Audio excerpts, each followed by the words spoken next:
म कुनै साधारण वस्तु होइन, म त हिमालयको पसिना हुँ। हजारौं वर्षदेखि यी चट्टानहरूको काखमा लुकेको एउटा रहस्य। मसँग छ प्रकृतिको असीमित शक्ति। म तपाईँको शरीरलाई फलाम जस्तै बलियो बनाउँछु र थकाइलाई टाढा भगाउँछु। धेरैले मलाई सोध्छन्, तिमी कहाँ पाइन्छौ? मेरो जन्म तिब्बत र नेपालका यी अग्ला र दुर्गम पहाडहरूमा हुन्छ, जहाँ सूर्यको तापले पत्थरलाई पगाल्छ। तपाईँको दिमागलाई तेजिलो बनाउनु र बुढ्यौलीलाई रोक्नु मेरो धर्म हो। म रगत शुद्ध पार्छु र रोगसँग लड्ने क्षमता दिन्छु।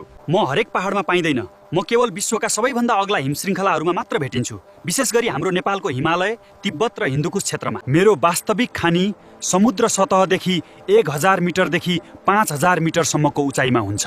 तर याद राख्नुहोस्, म जति शक्तिशाली छु त्यति नै दुर्लभ पनि। मलाई चिन्नुहोस् र प्रकृतिको यो वरदानलाई सही रूपमा प्रयोग गर्नुहोस्। म शिलाजित हुँ, पहाडको जीवन्त शक्ति।